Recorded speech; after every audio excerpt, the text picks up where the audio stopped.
ان المتقین فی جنات وعیون، بے شک جو متقی اللہ سے ڈرنے والے لوگ، پرہیزگار لوگ، وہ باغات میں اور چشموں میں آباد ہوں گے، باغات جن میں چشمے بہتے ہوں گے۔ ادخلوها بسلام آمنین، اور انہیں اللہ کی طرف سے حکم ہوگا کہ داخل ہو جاؤ ان جنتوں میں سلامتی کے ساتھ، امن کے ساتھ، بغیر کسی خوف کے۔ ظاہر جنت میں امن ہے، سلامتی ہے، اور یہ اللہ کی طرف سے اناؤنسمنٹ ہے، بہت بڑی اچیومنٹ ہے۔ یہ سمجھ لیں فائنل آپ رزلٹ کارڈ آپ کے حوالے ہو رہا ہے، اور اس کے بعد آپ کو ایک وہ جگہ الاٹ کی جا رہی ہے ہمیشہ کے لیے جہاں پہ اب امن ہی امن ہے۔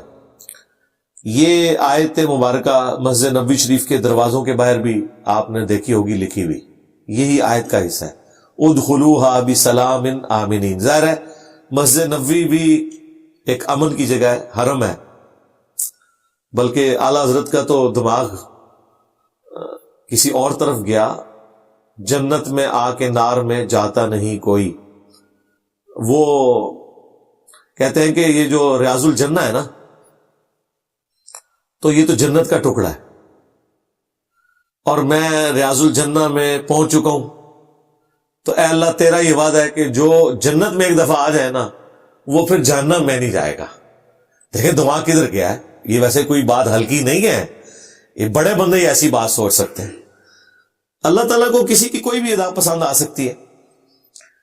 تو کہتے ہیں کہ مدینہ شریف میں، مسجد نبوی میں، ریاض الجنہ میں آنا یہ ایک جنت کی گارنٹی ہے میرے لیے، کیونکہ میں ریاض الجنہ میں داخل ہوں تو اے اللہ تیرا تو یہ وعدہ ہے نا آخرت میں کہ جو جنت میں چلا گیا اسے جنت سے پھر نکالا نہیں جائے گا، کیونکہ جنت اور جہنم کے درمیان بخاری مسلم میں آتا ہے کہ موت کو مینڈے کی شکل میں لا کے ذبح کر دیا جائے گا۔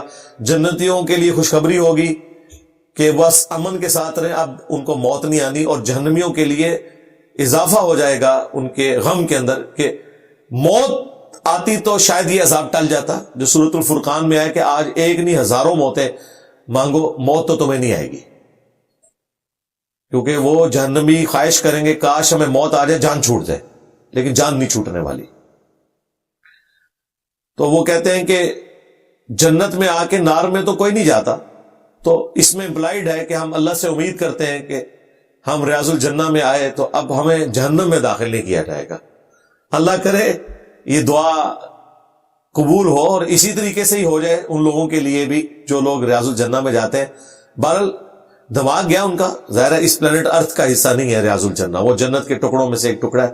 بخاری مسلم میں حدیث ہے، میرے گھر سے لے کر میرے ممبر تک جنت کے ٹکڑوں میں سے ایک ٹکڑا ہے، اور امام بخاری نے اس پہ باب باندھا ہے کہ قبر رسول سے ممبر رسول جنت کا ٹکڑا ہے، کیونکہ آج قبر رسول ہے اس جگہ پہ جو نبی علیہ السلام کا گھر تھا، تو اس لیے امام بخاری نے یہ ایک میسج دیا کہ قبر رسول اور سیدنا ابوبکر عمر کی قبریں بھی جنت کے ٹکڑے میں، اسی لیے تو حضرت عمر نے خواہش کی تھی کہ میں نبی علیہ السلام کے ساتھ دفن ہونا چاہتا ہوں، اور اللہ تعالیٰ نے وہ خواہش پوری کر دی۔ داخل ہو جاؤ اس میں سلامتی کے ساتھ اور امن کے ساتھ۔ وَنَزَعْنَا مَا فِي صُدُورِهِم مِّنْ غِلٍّ، اور ہم نکال دیں گے ان کے دلوں میں جو ایک دوسرے کے بارے میں کوئی کینہ آ گیا اگر۔ اخواناً علی سرر متقابلین، پھر وہ جنت میں بھائی بھائی بن جائیں گے، تختوں پر آمنے سامنے بیٹھے ہوئے۔ اب دنیا میں بھی آپ زبردستی اگر دو مخالف پارٹیوں کی صلح بھی کروا دینا، پھر بھی آنکھیں چار کرتے ہوئے ٹائم لگتا ہے۔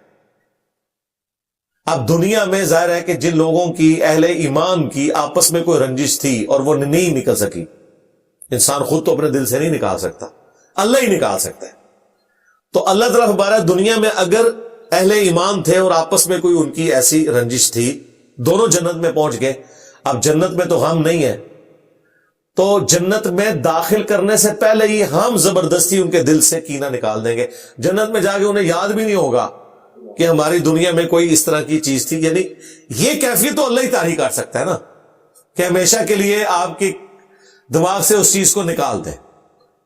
تو یہی وہ آیت ہے سورۃ الحجر کی آیت نمبر 47 جس کے کانٹیکسٹ میں وہ حدیث ہے فضائل صحابہ احمد بن حنبل کی کتاب میں اور المصنف ابن ابی شیبہ کے اندر، جب حضرت طلحہ کا بیٹا مولا علی کو ملنے آیا. اب ظاہر ہے حضرت طلحہ جو ہے وہ جنگ جمل میں حضرت علی کے مخالفین میں سے تھے، شہید ہو گئے. اگرچہ وہ جنگ چھوڑ گئے لیکن مروان نے، المستدرک للحاکم میں آتا ہے، مروان نے ان کے گھٹنے میں تیر مارا کہ بھئی یہ اگر جنگ چھوڑ گیا تو ہم تو جنگ ہار جائیں گے. لایا خود ساتھ تھا، خود مار دیا اور پھر کہا آج میں نے عثمان کے قاتل سے بدلہ لے لیا. اچھا ان کو پتا تھا کہ انیشلی حضرت عثمان کے مخالفین کون تھے؟ حضرت طلحہ، زبیر، حضرت عائشہ، ان کی پالیسیز کی وجہ سے. ہمارے بڑے یاسر بھی تھے لیکن یہ لوگ بھی تھے. لیکن یہ حیران کن بات ہے کہ بعد میں حضرت علی کے خلاف جو خروج ہوا اس میں ان لوگوں نے شروع میں تو بیعت کی، بعد میں مکے چلے گئے، وہاں سے حضرت عائشہ کو بھی اپنے ساتھ لے آئے اور بعد میں حضرت عائشہ پھر روتی نہیں.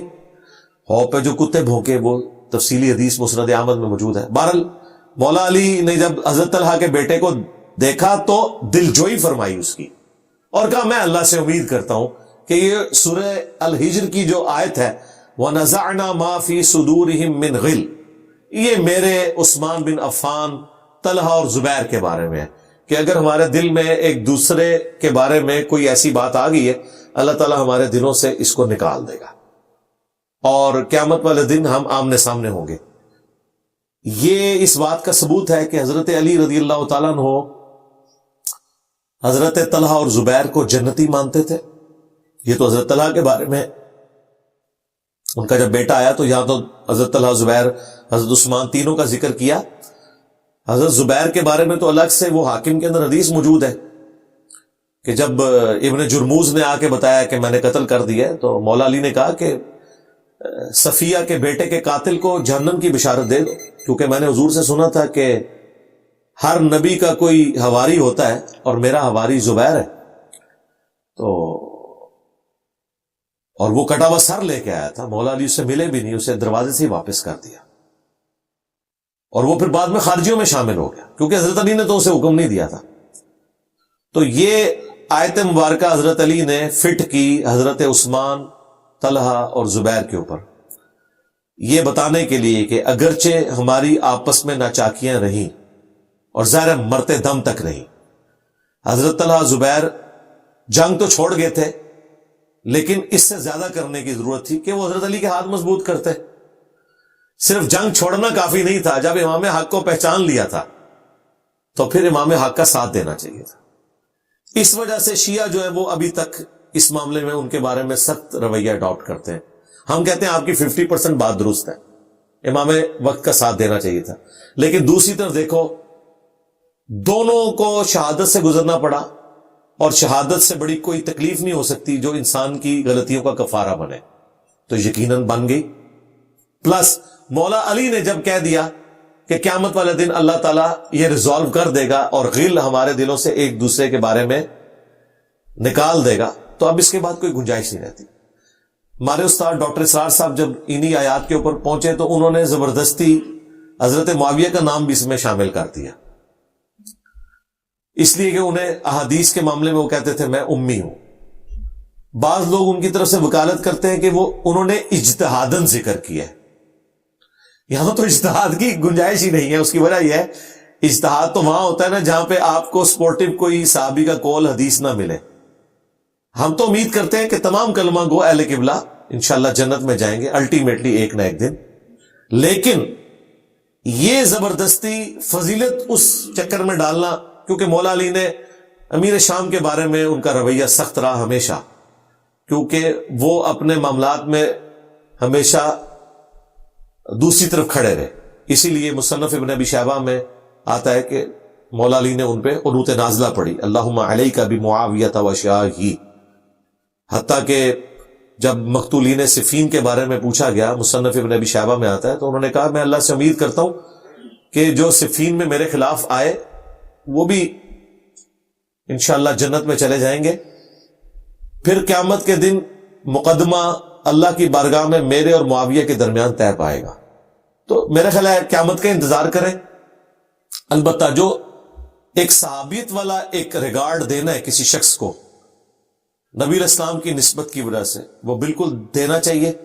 رافضیوں میں اور اہل سنت میں یہی فرق ہے کہ رافضی حضرت معاویہ رضی اللہ تعالیٰ عنہ کی غلطیاں ہائی لائٹ کرنے کے بعد ان کی تکفیر کرتے ہیں، ان پہ منافقت کا فتویٰ لگاتے ہیں، جبکہ اہل سنت کا موقف یہ ہے کہ ہم رافضیوں والا کام نہیں کریں گے اور نہ ناسمیوں والا کریں گے کہ جو اہل صفین ہیں ان کا جھوٹا دفاع کریں، خصوصاً حضرت معاویہ کا۔ ہم کہتے ہیں ان سے یہ مس مینج ہوا مسئلہ، لیکن ان کی صحابیت کا احترام ہوگا۔ حضرت علی حق پہ تھے، ان کو غلطی لگی، اور ہم اللہ سے امید کرتے ہیں کہ اللہ تعالیٰ ان کی صحابیت کی برکت سے ان کی غلطیوں سے درگزر فرمائے۔ ہم پازیٹیو سائڈ کے اوپر کھڑے ہوتے ہیں، نہ ہم رافضی ہیں اور نہ ہم ناصبی ہیں۔ بہرحال اللہ تعالیٰ فرما رہا ہے کہ یہ آمنے سامنے تختوں پہ بیٹھے ہوں گے، لا یمسہم فیہا نصب وما ہم منہا بمخرجین، اور پھر وہاں جنت میں نہ انہیں کوئی تکلیف پہنچے گی اور نہ ہی وہ اس جنت سے نکالے جائیں گے۔ اللہم اجعلنا منہم، آمین۔ اللہم انا نسألک جنت الفردوس مع النبیین والصدیقین والشہداء والصالحین، آمین۔ سبحانک اللہم وبحمدک، اشہد ان لا الہ الا انت، استغفرک واتوب الیک، وما علینا الا البلاغ المبین۔ جزاکم اللہ خیرا، آمین۔